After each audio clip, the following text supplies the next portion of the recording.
இப்போ வெங்காயத்தை பொறுத்தவரையிலும் ரொம்ப எலசு வெங்காயத்தில் மேலே இருக்கிற அந்த வெங்காயத்தாள் ஸ்ப்ரிங் அனியன் அப்படின்னு சொல்லுவோம், இது கூட யூஸ் பண்ணலாம்.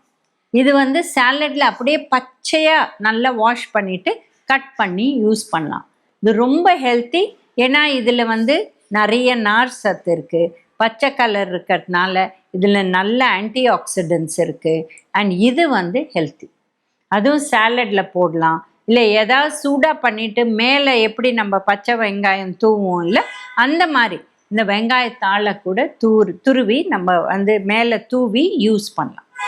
ஸோ இந்த மாதிரி ஹெல்த் விஷயங்கள் நல்லது இருக்குது அதில். அண்ட் இது வந்து வெங்காயத்தை விட கம்ப்ளீட்லி டிஃப்ரெண்ட்.